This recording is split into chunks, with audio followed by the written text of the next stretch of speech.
بینەرن بەڕێز ئەفدەم و هەموو دەمێن وە بخێر. پشتی چەند ڕۆژان دێ لە ستۆکهۆلم کنگرەیە سیەمین یا کوردیە جیهانی یا زانستێ دێلدارکەوێ. بەری وێ di کنگرە دارکەتن. چما ئەv کنگرێنال دار dikevin li kul darketin encamê wê çi ne? Ji ber ku di hindir van salên dawî de zêdetirî hezar kesên zanistê yên Kurd li derva peyda bûne,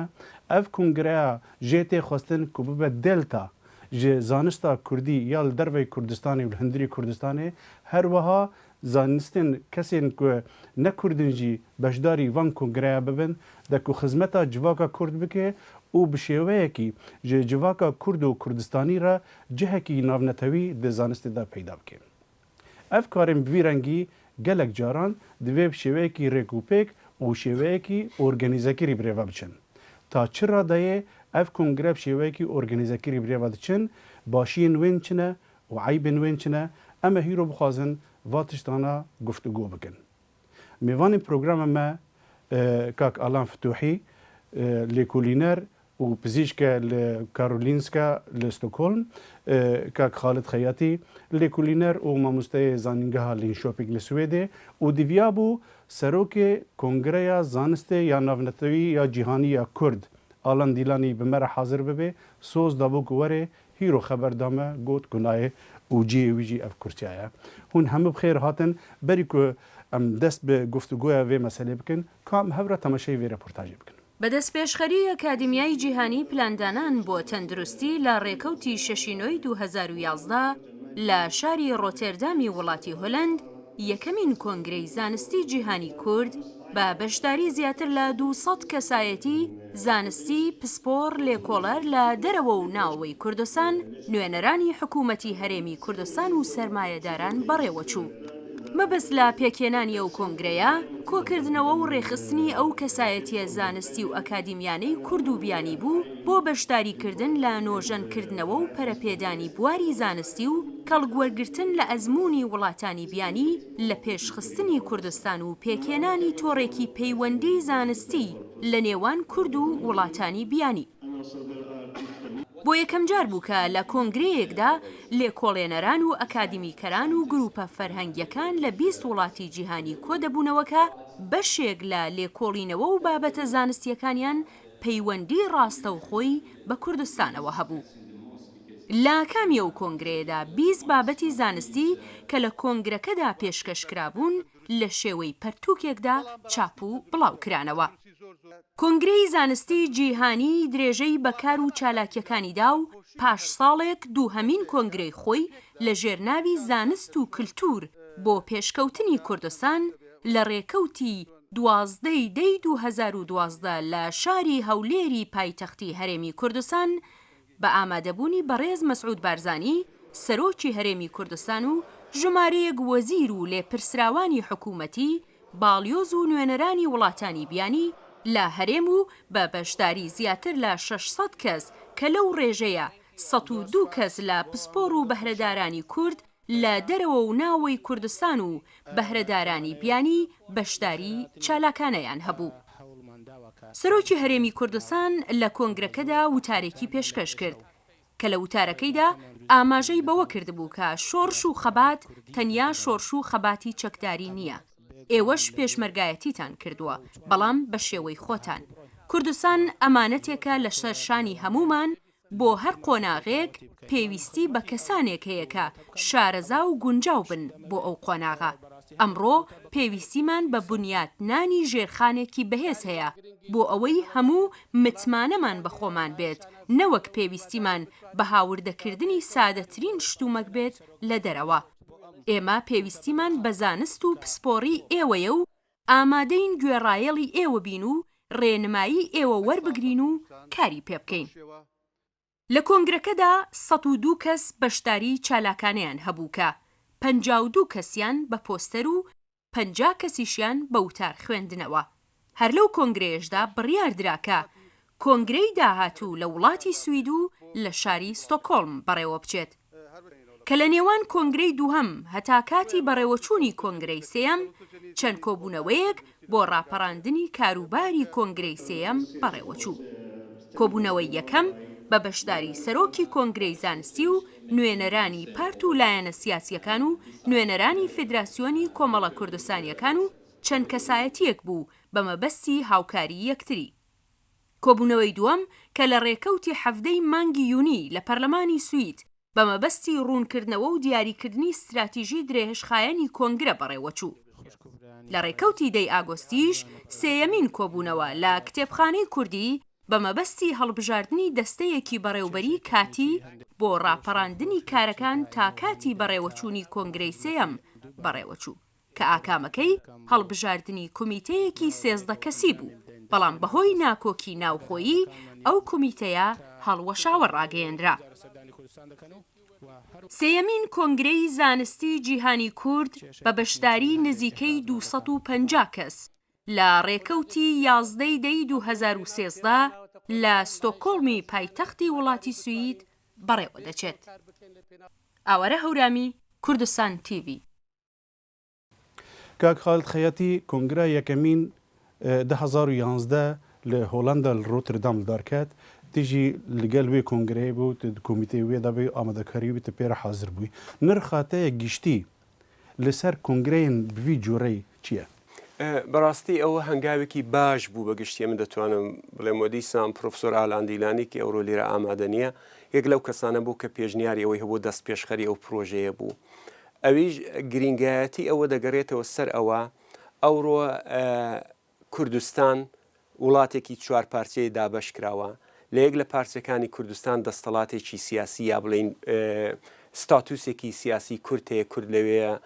شێوازێک لە دەوڵەتی خۆی هەیە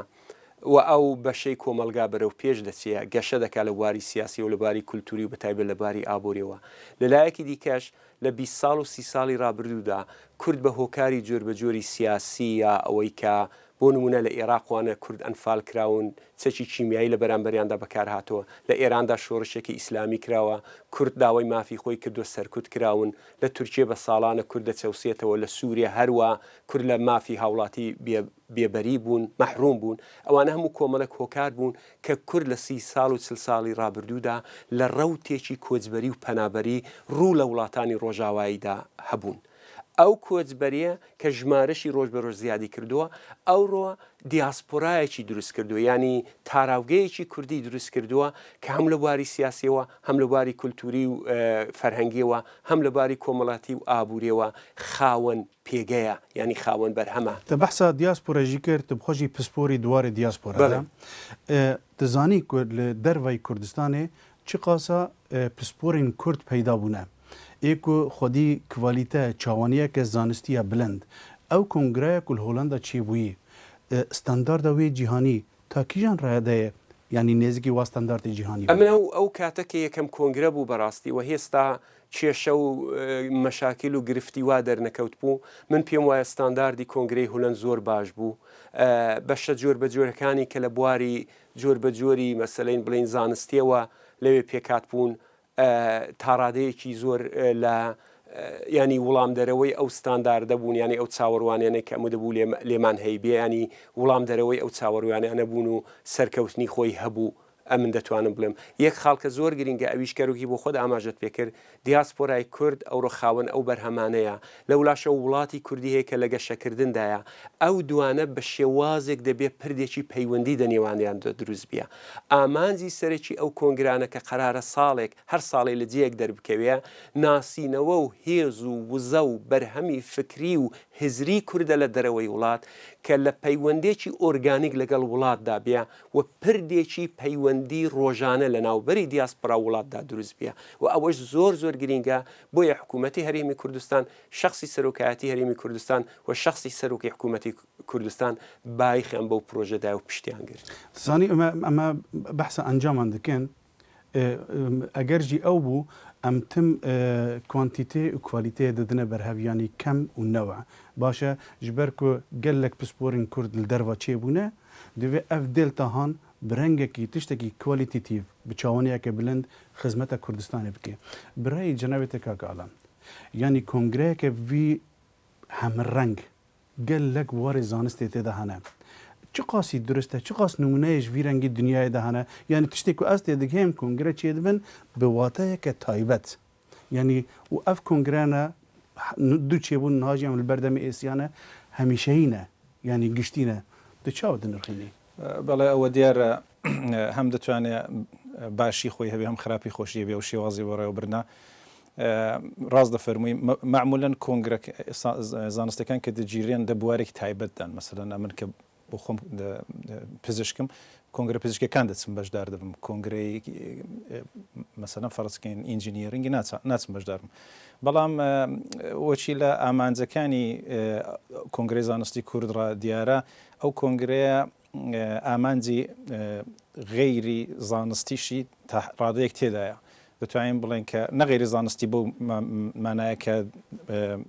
بڵێن بوارێک تایبەتی زانستدان نەبێ بۆ مانایە کە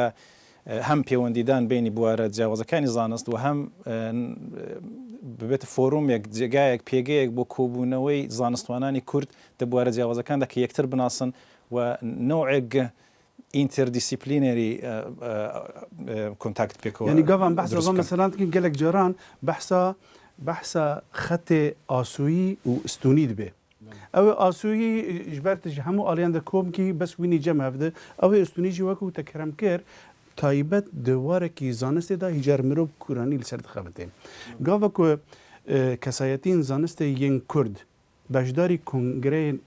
جهاني دبن اي كردي بزمانك دنگ دکن بوانرا قالوا بعين زمان دناف كونغرين كردي داجي يان جوازيه كمزن تداي ما بس لزمان زمانيا خافتن ل شوي قصه كردن شوي علميات زانستيبون بلا لباري من دميزەوە کامل کە مشتێکە ئارزم کردن ئەوەش بۆ خۆی دەتوانێت بەرژەوەندی هایەک تێدا بێ ئەو شێوازی بەڕێوەبرنی و کۆنگرێ ئەگەر بە شێوەیەکی ئۆرگانایست و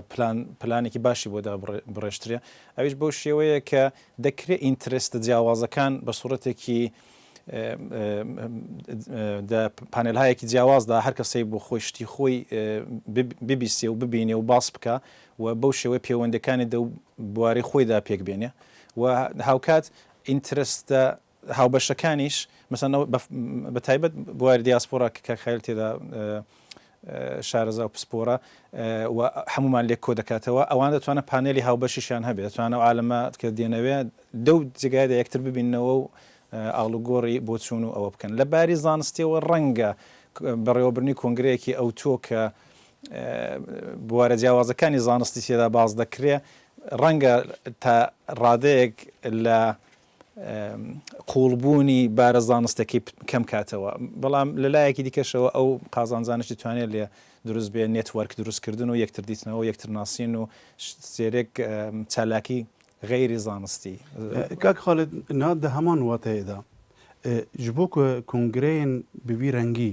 çawaniya wan nêxware û gelek tişt hevlihev nebin mîkanîzmek pêwîst e ji bo ku wê astê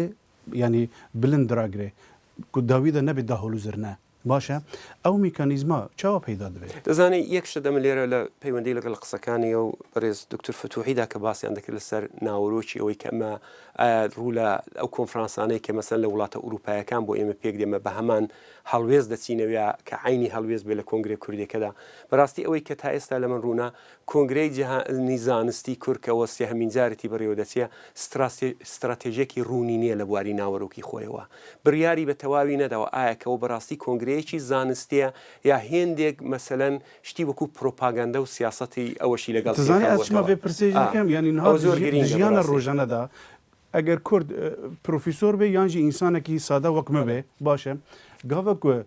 کۆمبوونەوەیەک جوینێک لەگەڵ سوێدیان بێ بێژێ سعات 6:00 ئەو سعات 6 دچێور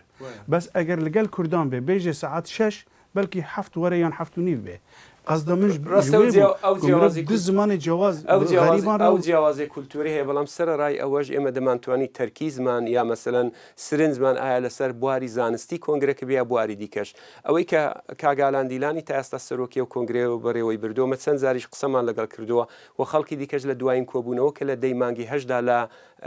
لە ستۆکۆلم پایتەختی سوئێد لێرە ینی کردمان خەڵک ئەو پرسیارەی ئاراستە کرد کە استراتێژی ڕوونی ئەو کۆنگرێ چییە ئایا بەڕاستی ئامانجی ئەوەیە ئەوەیە کە کەسانی پسپۆر و شارەزای کورد لە بواری زانستی و لە دەوریە کۆکاتەوە یا هێندێک ئامانجی سیاسی دیکەشەیە تا ئێستا لەمە ڕوون نێ بەڕاستی ینی زۆر جار ئەو شتانە دێتە ینی جا بۆیە ئەوە زۆر گرینگە کە ئێمە مەسلەی کوردی شەروا گرنگە بۆچی ناگەرە تۆ پلتفۆرمێکی وات هەیە مەدانێکی ئاوات بۆ کۆبوونەوە لە دەوریە کۆبوونەوە بێ هیچ مشکلە نیە کە ئەگەر لە دیسیپلین و بواری زانستی جۆر بە جۆریشەوە خەڵک لە دەوری کۆبوونەوە لەلایانی پزیشکیەوە بێ لایانی زانستی کۆمەڵایەتی و سیاسیەوە بێ لایانی زمانەوانیەوە بێ لایانی مهندسی ئەوانە بێ دەتوانن هەر کەسەی خۆی بکە بەڵام زۆر گرینگە ئەتۆ لە هێڵی زانستی لا نەدەی و نەکەوێت چوارچەوەی شتێکە پێڵم پرۆپاگاندای سیاسی ئەو بۆ کوردستان زۆر گرینگ نییە بۆ کوردستان بەڕاستی قوڵبوونەوە لەسەر بواری زانستی یەکلێک لەو بوارانە گرنگترە تا ئەوەی کە ئەتۆ بتەوێبیکە ئامرازێکی پرۆپاگاندای سیاسی یا هێندێک مەسلەی سیاسی و کولتوری دیکەی لە تەنیشتەوە بکەی کە لە ئاکامدا ئەتۆ استراتێژیەکەت بۆ ناڕوون بێ و ئامانجەکەی تەنانەت لەباری زانستیشەوە بورە قسەکەتم بڕی لەباری زانستیشەوە تەنانەت استراتێژەکەی دەتوانێت زۆر ڕوونتر بێت لەوەی کە هەیە ئەلانەمە نازانین ئەوە بڕاستی جگایەکە بۆ نێتوەرکینگی زانستوانان تینگتانکە شوێنێکە کە خەڵک کۆ دەبنەوە بۆیکە زانست پرۆدیوس بکەن زانست دروستکەن یا ئەوەی کە وەرکشاپە کە دادەندرێ یا چییە لەنی ئەگەر تەنانەت کانستیتیوشن و ئەساسنامەی ڕێکخراوەکەش بخێنەوە دەوێت هەم باسی لۆبی کراوە هەم باسی وەی کراوە کە دەمانێت نێتوارکینگ بکەین هەم باسی گواستنەوەی زانست بۆ کوردستان ئەو شتە دەبێت ڕوون بێتەوە بەڕاستی دەبێت استراتێژێکی مشخص و معەنی هەبێ ئەو ڕێکخراوەی دەبێت بزانێت کە دەیەوێت چ بکە ینی یەک ji xalê hanekun bigiştî hate behskirin ku gelek tişt dikeve aynî tencikê wiçexê gelek caran metirsîn hê ku tama her tiştî ji têk biçe baş e ji wê zêdetir kak Xalid behs kir ku metirsîna propaganda siyasî di dezgeheke xwedîgiravî divê zanistî bê ji wê zêdetir çi metirsîn hene ku kongreyek bikare bê ji xeta xwe derkeve ئەگە هیچ مەترسێکشی نەبێ زۆر شتێکی ناشیرن و ناماقوڵە لە دنیای زانستدا لە تەوای دنیادا زانستوانان حەول دەدەن کە نفوز و دەسەڵات و هێژمونی سیاست لەسەر یا حکوومەت بڵم لەسەر زانست لا ببن ئەمە بەداخەوە زۆر شتماندیەوە دە ڕێکخراوەدا کە بە پێچەوانە بووە ینی حولی داوە خۆی بەلایەنێکی سیاسی هەڵاوەسێ و ئەوە شتێکی قابل قبول نییە لە ینی ئەو ڕێسپێکت و ئەو دنیای بەرزی زانست نابێ ئەوە بێس لە مێتودی کارەکەی بێ هەموو جگایەک حول بەوە دەدرێت کە ئینستیتیوشنە زانستیەکان ڕێکخراوە زانستیەکان زانکۆکان سربەخۆ بن لەباری مادەوە لەباری سیاسیەوە نەچنە ژێر هێژمونی لایەنێکی سیاسی ئەس بێژم مەمەڤێ ڕۆتردام باش مە حەقی وێدایدا ئەم بەگەرن کنگرە دووەمین لە هەولێر هێلدارکات پایتەختە هەرێما کوردستانê tiştê ku min agelêne herêma Kurdistanê seroketiya herêmê hikûmeta herêmê giringiyeke mezin û piştgiriyeke gelekî baş ji kongre duwemîn re da û ji mareya rêjeya kesê ku beşdar bû jî gelekî berfireh bû ew berfirehbûn han bixwe jî yek ji we amadekaran bûye erînî bû yan nerînî bû هەردوو بوو بەڕاستی ئەمە لە چوارچەوەی کارەکانی کە من هەم وەک ئەندامی کۆمیتەی ئامادەکاری کۆنگرەی دوو کە لە هەولێر بوو ساڵی پار و هەم ئەندامی کۆمیتەی زانستی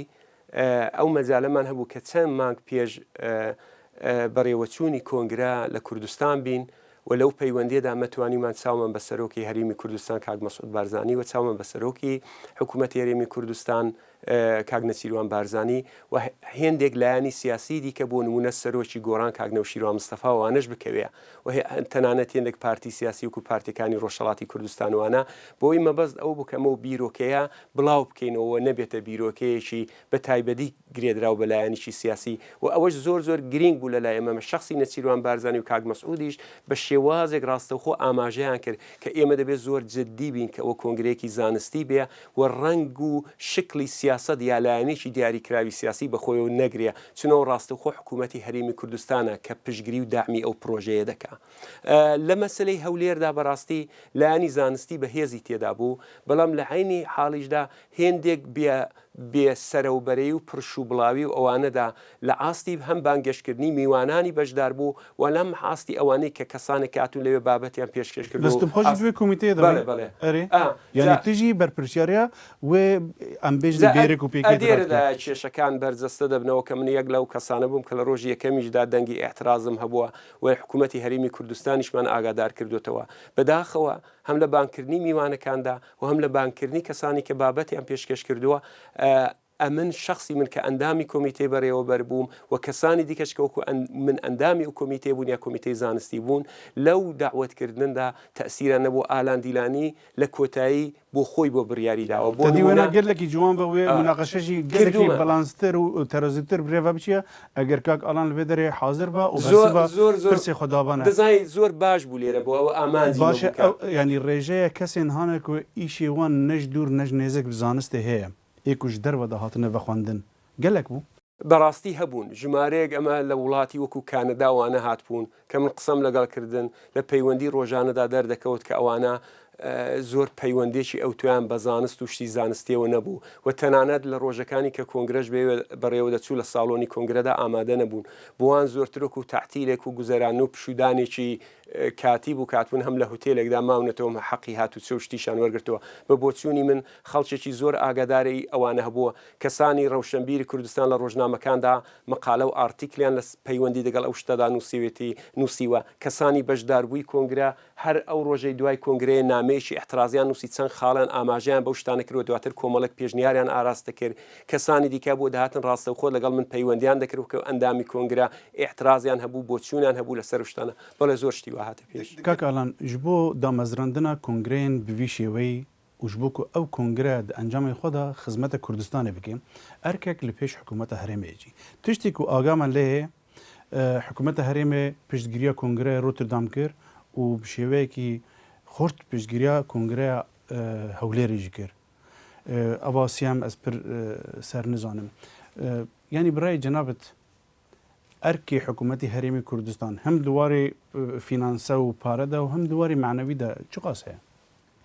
بە بڕوای من حکوومەتی هەرێم زۆر باشی پشتیە و کۆنگرانی گرتووە کە تا ئێستا بەڕێوە چوون و ئەرکی خۆی بەجێ هێناوە زۆر بەباشی لە لایەن ڕێکخستن و ساپۆرتکردن و پشتگرتنەوە ئەوەی کە دەکرێ باشتر بکرێ تا ئێستا نەکراوە ئەوەیە کە پەیوەندێکە بە شێوازێکی سیستماتیک ینی بە شێوازێکی ڕێکخراوەی ڕێکوپێک بەڕێوە بچە سیستم هەبێ بۆ ئەو کارە نە وەک پەیوەندی شخص لەگەڵ شخص هەم لە دەرەوە هەم لە ژوورەوە و میکانیسمی کارکردنەکە دیار بێ و بە قەرارداد بێ باشەمانها ینی ئەو سەرکردایەتیا vê کۆنگرەیە نه هەر ساڵ وەکو قانونا سوێدێ و قانونا کۆمەلەیە نە تێ هەلبژارتن و ڕوودنن و ئەوژی تەمسیلا بە کەسی دگن نەخێوان نەبووە بەداخەوە و دەباوا بە بۆی کە وەختێک ئەو کۆنگرەیە نێوی کۆنگرەی زانستی کوردی لەسەر ینی زانستوانانی کورد نوێنەرایەتی دەکات بەڵام تا ئێستا ڕێگا بەوە نەدراوە کە زانستوانانی کورد بۆ خۆیان بڕیار بدەن کە چێ نوێنەرایەتی وان بکات و کۆنگرەیەدا هەتا ئێستا شتیوان نەبووە بەداخەوە هەر پەیوەندی تاکە کەسێک بۆ دەگەڵ کۆنتاکتی خۆی لە نێو حکوومەتی تا ئەو کەسێک کە دەوێت پەیوەندی دەگەڵ وەگرتو کاکەڵان دەبێجێ ئەو پەیوەندین دنەبەرە کۆنگرەیە زانستیە کوردیە جیهانیدا بووی ناوێ خۆی مەزن و لەگەل حکوومەتە هەرێمە کوردستانê پەیوەندی شخصی و ناساندن و مەیلێت ناوبێنە من و تەدا ینی ناوبێنە کەسێکی و کەسێکیدایە تجاری حتانها نەبووە دەستگاهی تو بخۆشی ناو دەبی تا کیژان ڕادای ئەو گوتن ڕاست ئەو گوتن تا ئەندازێکی زۆر ڕاستە بەداخەوە و ئەوە پەیوەندێکی ناسالم و ناتەندروستی دروست کردووە و تەسیری خراپی بەتایبەت لەسەر هەڵوێستی زانستوانانی کورد لەسەر دیاسپۆرادانەوە نمونەیەکت بۆ باس بکەم بەدەست پێشخەری من و بە پشگیری چەند کەسی زانستوانی کورد یەک لەوانە کاگالان فتوحی کە لێرە حازرا ئەمە پرۆژەی دامەزرانی دەستگایە وەزارەتخانەیەکی دیاسپۆرامان پێشکەش بە حکوومەتی هەرێمی کوردستان کرد کە ئەو جوورە کێشانە دەچوارچەوەی ئەو دەستگایەدا بتوانێت ئەو تازە یەک لە کێشەکانە چارەسەر زۆر کاری دیکە دەتوانێت بکاوە سەرەتای ساڵی 2013 و پرۆژەیە چۆ تا ئێستا وڵامێکیان نەداوەتەوە لە پەیوەندی لەگەڵ ئەو کێشانەی کە لە پەیوەندی لەگەڵ کۆنگرەی زانستی کوردی داهاتوتە ئاراوە ئەمە تا ئێستا بۆ خۆم شخصەن چەند جارم نامە بۆ کاک بەڕێز فەلاح مستەفا نووسیوە کە وەزیری پەیوەندیەکانی دەرەوەی هەرێمی کوردستانە بەداخەوە من گلەیم هەیە لێرەدا و ڕەخنەشم هەیە لە هەڵوێستی کاکفەلا نامەکانی منی کە هەم لەلایەن خۆمە وەک شخص نردومە لایەن کەسانی دیکەی زانستی کوردی و بۆی چووە بە جددی وەرنەگرتووە نامەیەگە من لێردا تاریخم هەیە 18 ئۆکتۆبری 2012 بۆم نردووە نامەیەکی دیکە مانجی 5 ئەوە تا 25 2013 لەلایەن خۆم و دکتۆر ئەدیبە عیسا و دکتۆر چۆستان گادانیەوە بۆم نردووە و گوتومە کۆبوونەوە بۆمە زۆر پێویستە کە لەگەڵ یەک دانیشتین سیستمێک دروستکەین ئەگەر پێشی ئەوە نەگرین ئەو کۆنگرەیە بەرەو ئاکارێکی باش ناڕوە دواتر تەواوی ئەو کۆبوونەوانەی ئەمە دواتر کردومانە ئەو حەولانەی داومانە کە مەسەلەکە چارەسەر بکەین بە شێوازێکی زۆر زۆر ڕێک و پێک ئەمن راپۆرتی هەموو ئەو چالاکیانم لە 2013 ینی سەرەتای ئەو مانگێکی ئێستا تێدان بۆ نردویانی مانگی پێشبوورە کە بەداخە وڵامی ئەوانە هیچ ئێمە وەرمان نەگرتوێتەوە هەموو ئەوانە ئاماژە بەوە دەکا کە بەڕاستی ناتەواوێکێ لە شێوازی پەیوەندیگرتن و هەڵسوکەوتدا ئەو مەسلەی بۆ حکوومەتی هەریم زۆر زۆر جددیە کە لە جیاتی ئەوەی پەیوەندەکان شخصی بن سیستمێک یا دام و دەستگایەک ڕێکخراویی تایبەتی دابنیە کە لە چوارچێوەی یاسا و ڕیسا و هەروەها خاڵ و پەیمانی ڕون و ئاشکرادا ئەو تێکەڵێ دروست بێ ئەوە وارێ حکوومەتە هەرێمێدا لە ڤرجی گەلێکی ئاڵ و گۆرچی بوون هەوڵدانین دەستگەهێک برێڤەبریا کە هەلبژارتی چێ ببێ و نەخۆشی دووردەجی دەرکەتە هەمکانی مەرە بچێکی ڕوونای بکەن ژبەرتە دروداودا گۆتارێک بە زمانی ئینگلیزی بەڵاوکە و گەلک ریاکسیۆنجی سەروەی گۆتارێ هاتن بەڵێ منەوەی بڵاوم کردبەوە دیارە بەنی خۆم نووسیبووم بەڵام بۆ چوونی چەند کەسێکی دیکەشی لەگەڵ بوو کاخالدیش یارمەتی داوم بۆ ئەو شتە زۆرترەکەی راپۆرتە لەسەر ئەو شتانێک کە ئەو بەسەرهاتانەی کە وڵد کوردیش کۆنگرێ زانستی کورد دو ئاخریاندا بەسەری هاتووە دەو چەند مانگەی ئاخریدا ڕەنگە کاخایل بتوانە بەکگراوند و پێشینەکەی چاتر لە من باس بکات چون بۆ خۆی دەگەڵ بوو بەڕێوەبەر تا مانگی هەشت کە کۆمیتەیەکی کاتی هەڵبژێردرا بۆی کە کارەکانی کۆنگرەی سێهەم کە 11 تا 13 ئۆکتۆبر قراوە لە ستۆکۆڵم بەڕێوە بچێ پێکات و دەوێدا بۆ ئەوەڵجار هەڵبژارنێکی دیموکراتیک کرا بۆی کە کۆمیتەیەکی بەڕێوەبەری ڕێکخراوەکە بێتە سەرکار و کارەکانی کۆنگرەی داهاتوو بەڕێوەبەریە ئەو شتێکم ڕووداودا بڵاوم کردەوە راپۆرتێک بوو لەسەر ئەوە لەسەر پێکاتنی ئەو شتا و بۆ ئەوە سەری نەگرت باشە پرسێک تێ بیرە مرۆڤ مەسەلەن gelek caran mirodkanê yanî tiştê prosîdûrîskê rojana mirovekê qurbanî ji amanceke bilindtir û mestir ra eger ew ê ser negirt we nikan bû bêne xwe fere bikira hetanî kongrê we tiştê xwe kongrê da çareser bikirana بەداخەوە لە بڕیار وابوو کۆنگرەی داهاتوو نیوەڕۆژێکی بۆ تەرخان بکرێ بۆ هەڵبژارنی گشتی کە بۆردی تازە دەبێتە چی کۆمیتەی بەڕێوەبەری تازە و سەرۆکی تازە ئەوانە هەڵبژێرنەوە بۆی کە کار بکەم بۆ داهاتوو بەڵام دوای وی کە ئەو کۆبوونەوەی ما شکستی هێنا کە کۆمیتەکە هەڵبژێردراوە بەداخەوە دانی پێدانەندرا و ئەمەش هەر ئەو راپۆرتی کاخای لەلایەن بۆردەوە نردوێتی بۆ حکوومەتی هەرێم دەوێت باسمان کردو کە چ بووە چ قەوماوە بەرنامەی کۆنگرەی داهاتووش گۆڕانکاری بەسەرداهاتوە بە شێوەیەکی کە لە باتی هەڵبژاردننی کۆمیتەی تازە دانانی کۆمیتەی تازە و دانانی سەرۆکی تازە ئەوانە دەوێتدا دیاری کراوە شتێکی کە لە مێش ساڵە لە دنیای دیموکراتیکدا جێگای نەماوە بخوات تەماشای ڕێبازە کۆنگرەیە جیهانی زانستی یا کوردی کرد دجیەکی دە نەنویساندن دوێ وێ کۆنگرێ سەرۆکی خۆ هەبێ پرزیدنت باشە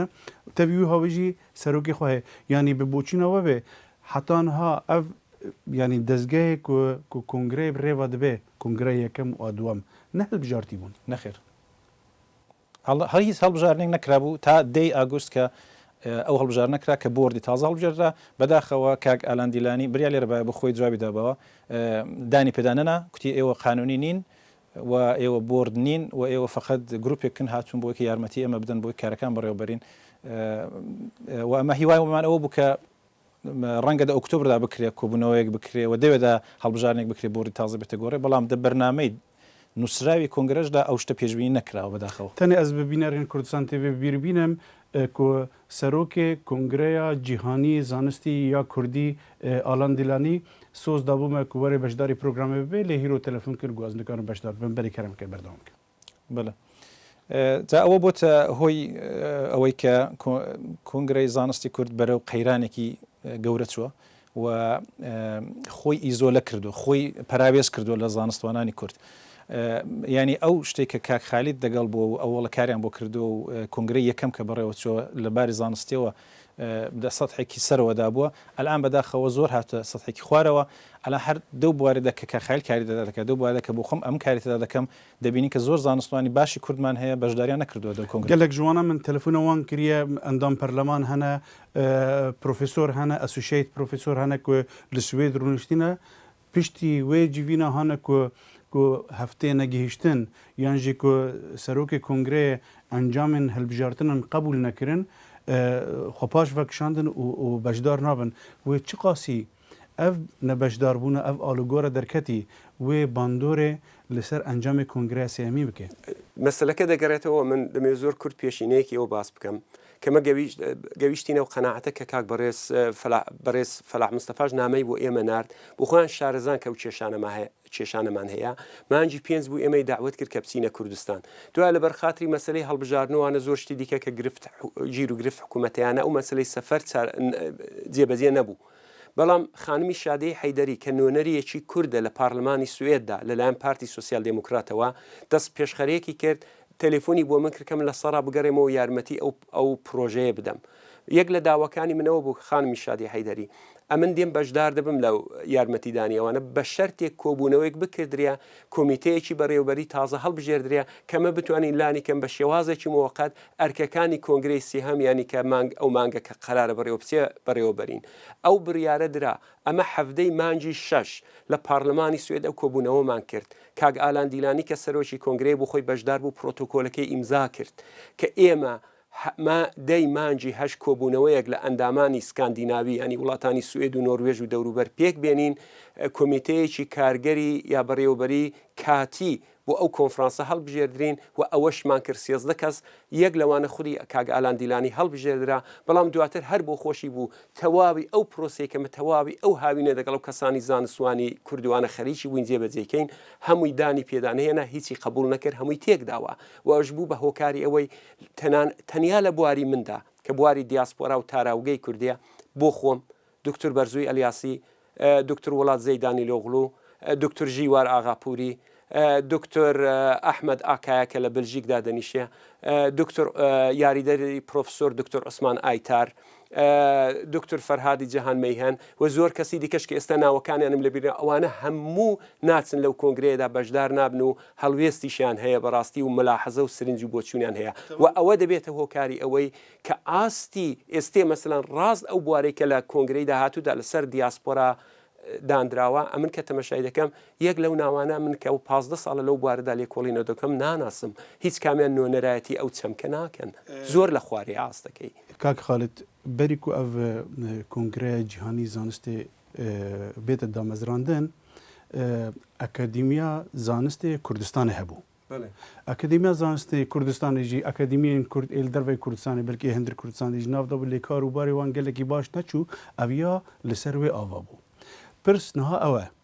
eger hûn kesayetiyên zanistê bi asta ew qasa bilind di zanistê de giş doktor û profesorin hûn nikanin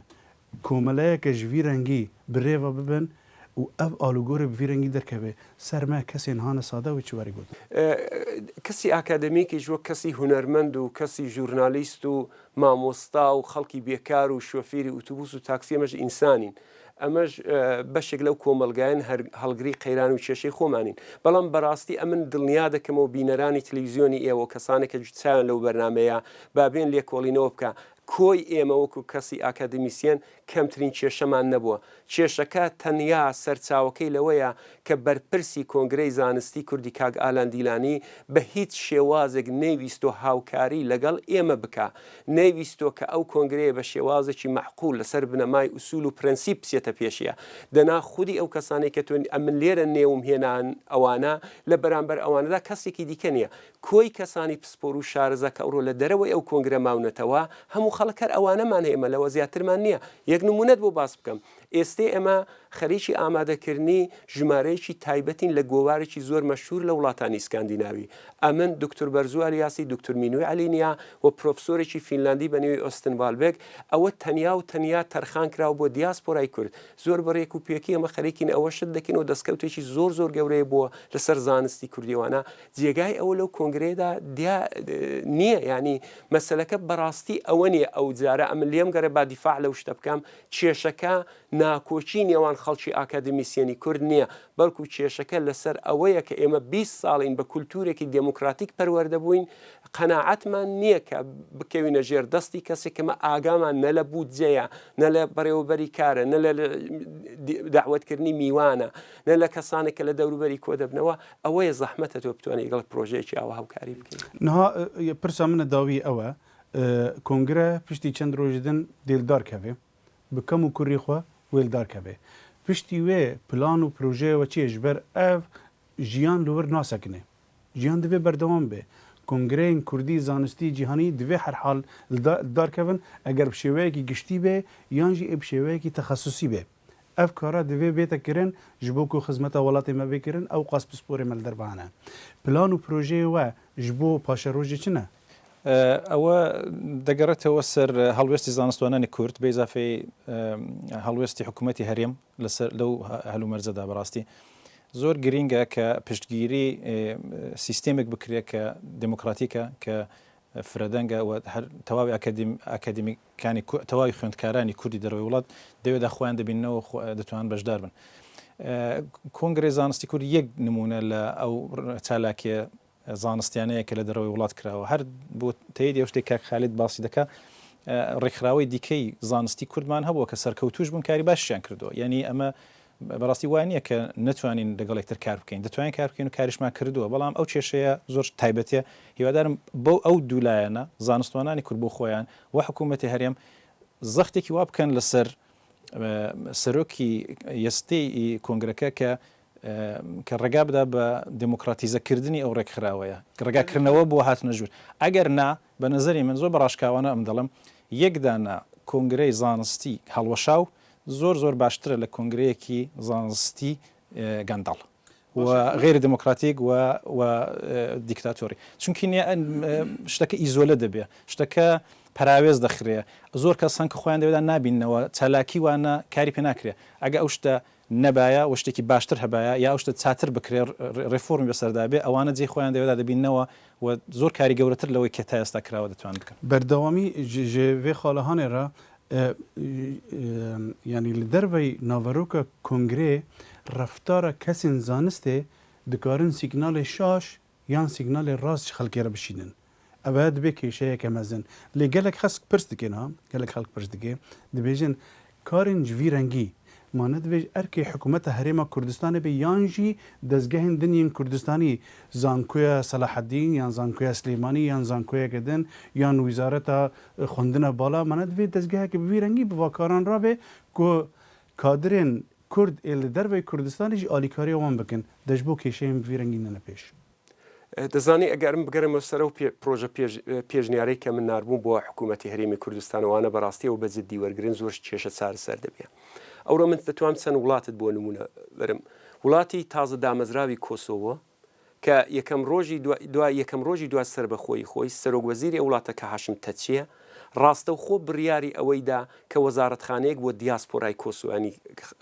تاراوگەی کۆسۆ دابمەزرێنە و ئەوەی دامەزران. بۆسنی ئەوەی هەیە، یونانیەکان هەیەە، ئەرمەنیەکان هەیەە، تورکەکان بە شێوازی جۆرا جۆر هەیەە، چینەکان چەند نمونیان هەیە، ئیسرائیلەکان هەیەە و دەیان وڵاتی دیکەش کەستام ناوەکانیان لە بیر نییە. ئەگەر ئەو وەزارەتخانەیە ئەو دامەزراوەیە ئەو دەستگایە ئەو مؤسسە تایبەتی پەیوەندی بە دیاسپۆرا دامەزرێ زۆر کێشە دەونێوەدا چارەسەر دەکەوێت زانکۆکانیش دەکەونە چوارچێوەی ئەو شتە ئەوە مەسەرەکەوێ ئەگەر بگەڕینەوە سەر زۆر بەڕوونی و تایبەتی سەر ئەو مەسلەی کۆنگرەی زانستی کورکێ ئێستێبڕێەوە دەچێ ئەوە یەک پرۆژەیە ئێمە لە دیاسپۆرا کارەکانی خۆمان دەکەین ئەمن بەردەوام لە زانکۆکەی خۆمدا خەریکی بەشداریکردم لە کۆنفرانسم لە بواری کوردەوە لێکۆڵینەوە دەکەم بەرهەمی لێکۆڵینەوەی خۆم هەیە کاگالانی شەروا دەیان کەسی دیکە شەروا بەڵام ئەوە زۆر گرینگە بۆ ئەوەی ئەو کۆنگرەیە بە تووشی مردووی یەکزارەچی نەبێ ئەمن لەو بەرنمەیەدا داوا دەکەم کە شخصی نەچیروان بارزانی سەرۆکی حکوومەتی هەرێمی کوردستان ڕاستە و خۆ مداخلە بکە ئێمە لە لای خۆمانەوە کارمان کردووە بەردەوام دە چالاکیدا بووین بەڵام چالاکیەکان ئێمە لە لای کەسێکی دیکە سابۆتاژ بووە